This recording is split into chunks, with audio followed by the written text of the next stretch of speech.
नमस्कार साथियों, आप सभी का एक बार फिर से स्वागत है हमारे चैनल पर।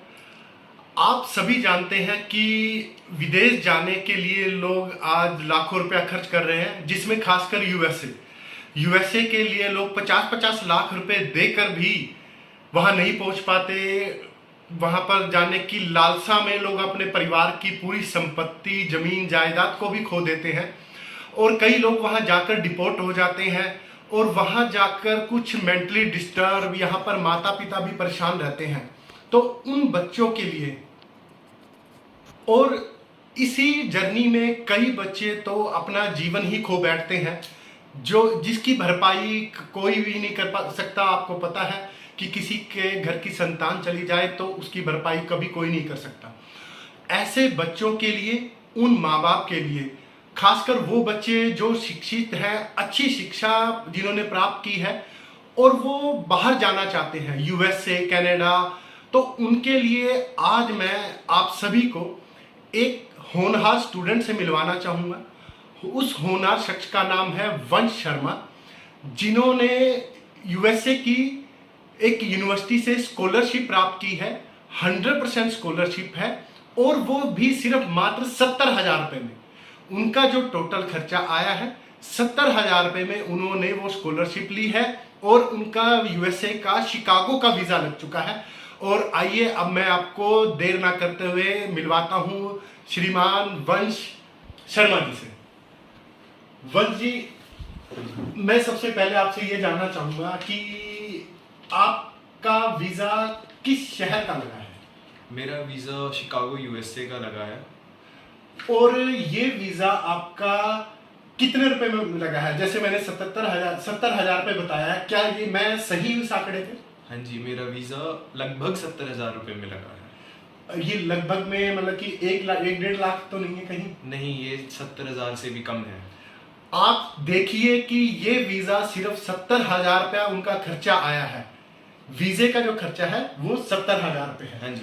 तो वन जी, मैं आपसे जो आपके इस वीज़े का प्रोसेस है और जो जर्नी है, हाँ जी, इसके बारे में आपसे मैं बात करना चाहूँगा, ताकि हमारे दर्शकों को ये पता लगे कि कैसे ज़्यादा पैसे लुटाए बिना हाँ जी, कैसे हम स्कॉलरशिप ले सकते हैं, एडमिशन ले सकते हैं यूएसए में और कनाडा जैसे कॉलेजेस में। ठीक है। तो मैं सबसे पहले जानना चाहूँगा, आपने कैसे अप्लाई किया इसके लिए?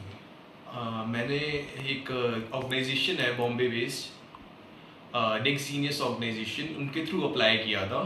दे offer scholarships for under graduates, basically bachelors, to pursue their under graduate studies in USA.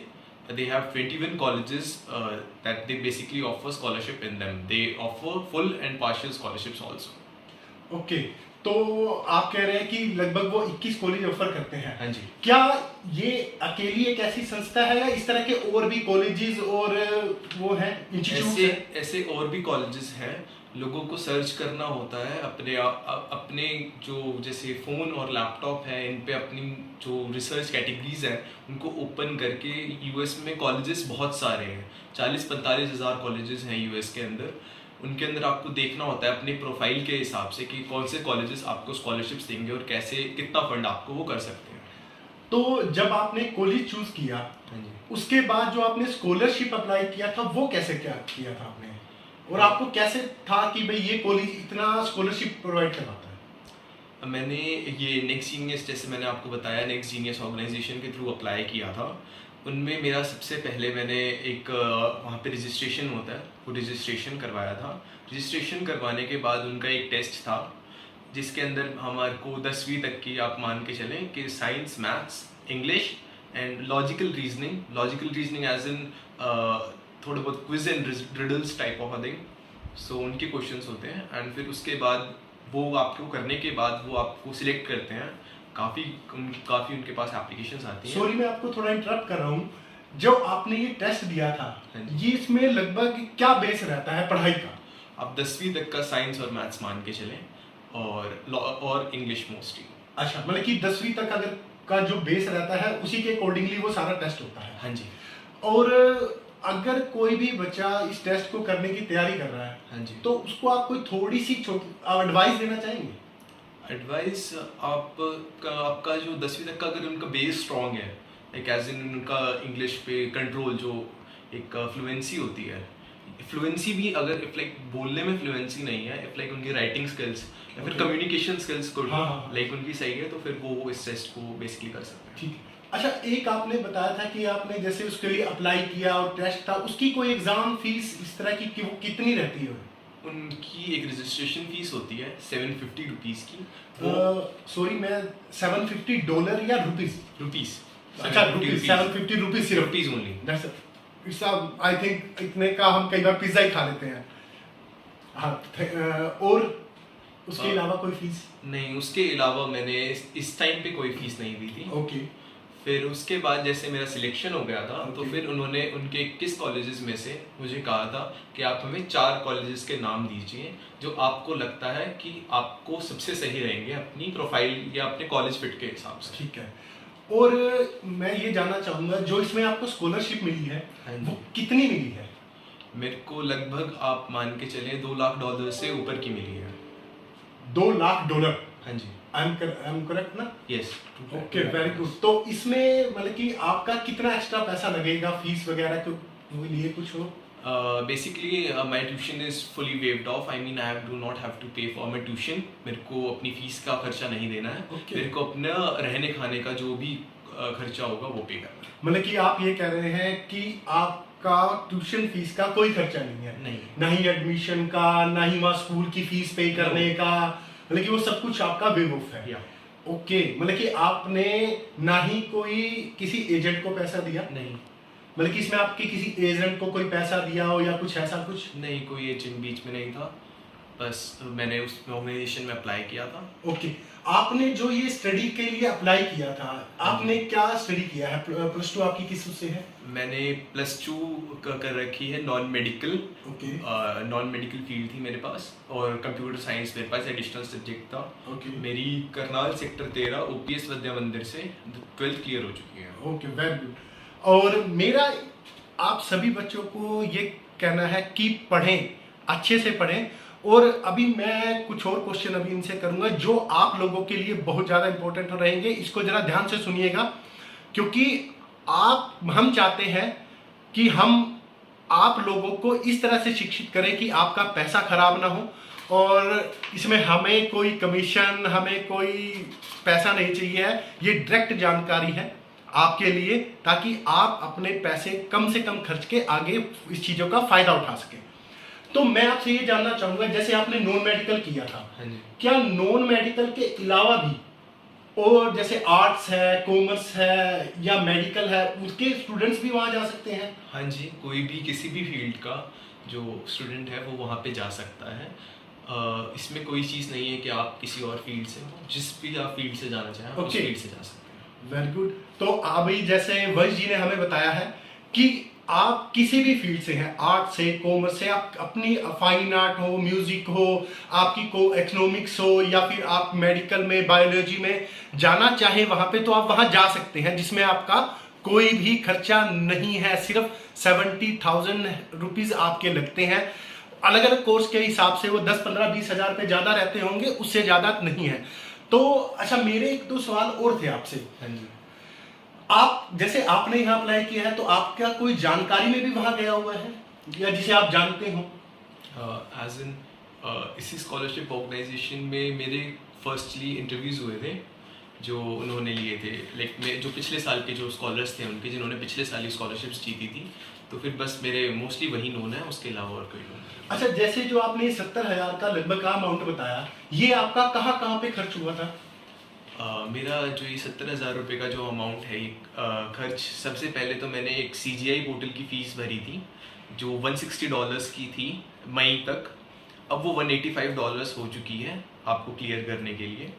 और दूसरी एक मैंने यूनिवर्सिटी को फीस पे करी थी इनरोलमेंट की, वो $300 की थी। वो भी हर यूनिवर्सिटी के ऊपर डिपेंड करती है कि आप कौन सी यूनिवर्सिटी के अंदर जाते हो, वो यूनिवर्सिटीज़ उसके हिसाब से डिपेंड करती है, पर वो मोस्टली 100 से $400 या $500 के बीच में ही होती है, उससे ज़्यादा नहीं होती है। ओके। एंड उसके बाद मेरी एक सेविस फी होती है, वो US गवर्नमेंट को हो जाती है, जो स्टूडेंट वीज़ास या वीज़ास को करते हैं, वो $350 की थी एंड बस यही मैंने अभी तक खर्चा दिया।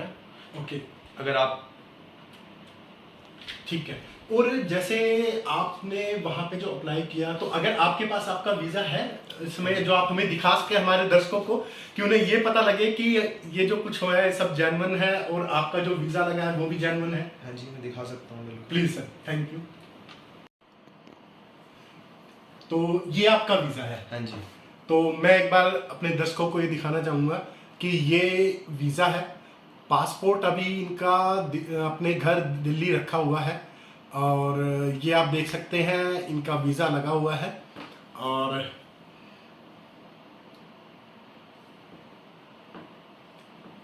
तो वंश जी, मैं आपसे एक बात पूछना चाहूँगा कि आज की जनरेशन को, हाँ जी। जैसे बच्चे इतना इतना पैसा देकर बाहर जा रहे हैं, हाँ जी। उनको आप क्या सलाह देना चाहेंगे अपने इस लाइफ के छोटे से एक्सपीरियंस से?